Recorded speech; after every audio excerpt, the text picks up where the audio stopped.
सारं व्याप्तं येन चराचरं तत्पदं दर्शितं येन तस्मै श्री गुरुवे नमः। लिहु महाराज की जय, वृंदावन बिहारी लाल की जय, पुरुषोत्तम मास की जय।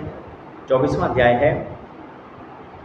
ऋषि गुरुदेव को मणिग्रीव जो शिकारी था वो अपनी इतिहास के बारे में बता रहे कि मैं कैसे कैसे मैंने क्या पाप किए हैं। मणिग्रीव कहने लगे, हे दुष्येष्ठ, विद्वानों से युक्त नगरी सुंदर चमत्कारपुर में मैं रहता था। पहले मैं धन संपन्न था, सदाचारी था, परोपकारी था। किसी कुसंग के वश मैं किसी का कुसंग कर लिया तो मैं दुष्टमती हो गया, अर्थात मेरी मति ही खराब हो गई। और तब दुष्टमती होकर मैंने अपने धर्म का त्याग कर दिया और सारे बुरे काम करने लगा। नित्य प्रति में अपेय पदार्थों का भी पान करने लगा, हिंसा और चोरी इत्यादि में भी लिप्त रहने लगा। जिसके कारण से क्या हुआ, मुझे बंधु बांधवों ने त्याग दिया। और राजा ने क्या किया, राजा ने सारा मेरा छीन लिया, मुझे अपराधी समझ करके सब कुछ छीन लिया। बाकी जो बचा हुआ था वो बंधु बांधवों ने छीन लिया। और उसके बाद सभी ने मेरा तिरस्कार कर दिया और मैं यहाँ पर आके वन में कुटिया बना करके निवास करने लगा। पत्नी के साथ इस निर्जन वन में निवास करते हुए मुझ पापात्मा द्वारा वन्य जीवों को मारकर, यानी मैं जीवों को मारकर ही जीवन चलाता था। ये दुष्येष्ठ, इस समय आप ऋषिवर आप मुझ पर आए हैं, आपने मुझ पर बड़ी कृपा करी है। मेरे पूर्व पुण्य जो थे उसकी वजह से ही आपका यहाँ पर आगमन हुआ, आप पधारे हैं। हे ब्राह्मण, मैं सपत्नीक आपकी शरण में हूँ। आप उपदेश द्वारा मेरी जो है मुझे कृतार्थ करें, मेरी कृपणता को दूर करें। जिस साधन द्वारा मेरी निर्धनता समाप्त हो और मैं सुखपूर्वक विचरण करूं, वो उपाय बताइए। मुनि कहने लगे, हे महाभाग, तुम धन्य हो, तुमने सपत्नी की मेरा सत्कार किया है। इस समय स्त्री सहित प्राप्त होने वाले तुम्हारे कल्याण को मैं बताता हूँ, अर्थात जिससे कि तुम्हारा कल्याण हो। मैंने ऐसी युक्ति का विचार किया है जिससे कि तुम्हारा कल्याण तुरंत होगा, तुम्हारी जो निर्धनता है वो समाप्त होगी। अभी के बाद 30 महीने बाद, यानी तीसरा महीना जो है वो पुरुषोत्तम मास का आने वाला है। इस पुरुषोत्तम मास में श्रद्धा भक्ति से तुम दोनों पति पत्नी पुरुषोत्तम भगवान की प्रसन्नता के लिए दीप दान करना। इस दीप दान से तुम्हारी निर्धनता समाप्त हो जाएगी। तिल का करें, बहुत अच्छी बात है, और वैभवशाली है, अर्थात आपके पास कहते हैं बजट है ना, तो घी का करें, दीपदान करना है। किंतु तुम यहाँ पर जंगल में हो तो इसलिए तुम जैसा निभ सके वैसा कर लेना। हे मणिग्रीव, पुरुषोत्तम मास पर तुम दोनों पति पत्नी नियम से दीपदान करना। इस तालाब में स्नान करके, दीपदान करके, इस विधि से तुम 1 मास तक ऐसा ही व्रत का पालन करना। तुम्हारे अतिथि संस्कार से प्रसन्न होकर ये सारी जो बात है, जो गूढ़ बात है, तुम्हारे कल्याण के लिए मैं तुमको बताई है। भाग्यहीन मनुष्यों को भी दीपदान द्वारा लक्ष्मी प्राप्त होती है। पुरुषोत्तम मास में विधि पूर्वक किए गए दीपदान का महत्व बहुत ही विशेष है। वेद सहित अनेक कर्मों तथा अनेक दान पुरुषोत्तम मास के दीपदान के बराबर भी नहीं है। समस्त तीर्थ, समस्त शास्त्र पुरुषोत्तम मास के दीपदान की महिमा बताते हैं। वेदों का दैनिक पाठ, योग, दान, सांख्य, समस्त तन, चंद्रायण व्रत और इस तरीके से गोमती तट का सेवन, ये सब पुरुषोत्तम मास के दीपदान के बराबर नहीं कहे गए हैं। सहस्त्रों ग्रहण, सहस्त्रों व्यतिपात पुरुषोत्तम मास के दीपदान की 16वीं कला के बराबर भी नहीं है, अर्थात इसकी महिमा बहुत है, अनंत है। दंडक, वन और कुरुक्षेत्र आदि तीर्थों में भी पुरुषोत्तम मास के दीपदान की 16वीं कला की भी समानता नहीं की जा सकती है। ये महाभाग, ये जो गूढ़ व्रत विधान सभी को बताने योग्य नहीं है, सो मैंने तुम्हें बताया तुम्हारे कल्याण के लिए। ये धन धान पशु पुत्र बहुत यश देने वाला है। ये वंध्या स्त्री का वंध्यत्व दूर करने वाला और स्त्रियों को सुख सौभाग्य देने वाला है। राज्यहीन राजा को राज्य देने वाला है और अन्य प्राणियों को मनोवांछित फल देने वाला है। ये व्रती कन्याओं को गुणवान दीर्घजीवी पति देने वाला है। इसकी शक्ति से पत्नी की इच्छा करने वाले को पतिव्रता पत्नी प्राप्त होती है। ये विद्यार्थी को विद्या देता है। सिद्धि के इच्छुक इसके द्वारा सिद्धि प्राप्त करते हैं। कोष की कामना वाले लोगों को कोष प्राप्त होता है, धन प्राप्त होता है। ये मोक्ष कामियों को मोक्ष प्राप्त कराता है। जो बिना विधि बिना शास्त्र पुरुषोत्तम मास के में इस तरह से दीप दान करते हैं वो मनोवांछित फल को प्राप्त करते हैं। हे शुभे, इस मास में जो विधि विधान से दीपदान करते हैं उनकी तो महिमा ही अनंत है। और मैं तुम्हारी सेवा से प्रसन्न हूँ, तुम्हारा कल्याण हो। इस तरह से मैंने तुम्हारे सब कुछ, सारा जो गूढ़ अर्थ था वो तुम्हारे कल्याण के लिए बता दिया। अगस्त्य ऋषि कहते हैं, इस प्रकार से जब उग्रदेव मुनि ने सारा का सारा जो वृत्तांत था उसको बताया और उसके बाद वहाँ से कहाँ के लिए, प्रयाग के लिए चले गए। किसका ध्यान करते हुए, मुरलीधर श्री भगवान का स्मरण करते हुए प्रयाग को चले गए। दोनों पति पत्नी ने अपने आश्रम में जैसा कि मुनि ने बताया था उनके बताए अनुसार ही जब पुरुषोत्तम मास आया तो अपने कुटिया में उसी तरह से सारा पालन किया जैसा मुनि बता कर गए थे।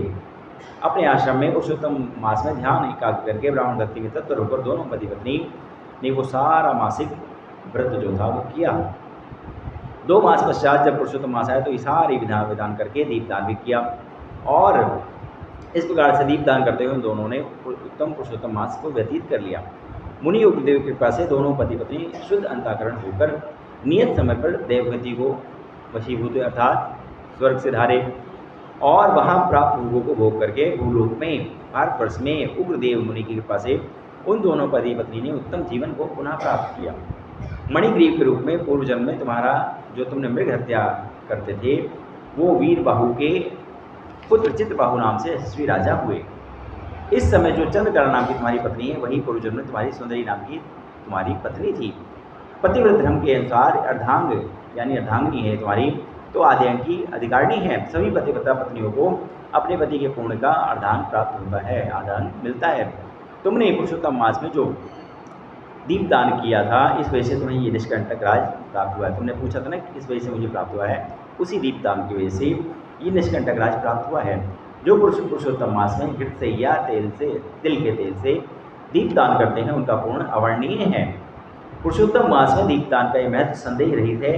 फिर जो व्रत विधान सहित अर्थात जो भक्ति भाव से श्रद्धा भाव से करते हैं उनकी तो महिमा ही अलग है। वाल्मीकि मुनि ने कहा इस प्रकार से अगस्त ऋषि राजा चित्रबाहु से उसके सारे पूर्व जन्म का वृत्तांत बता करके और चित्रबाहु से सत्कार को प्राप्त करके वहाँ से उनको विहित आशीष दे करके प्रस्थान कर गए। बोलिए वृंदावन है लाल की जय, पुरुषोत्तम मास की जय।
कर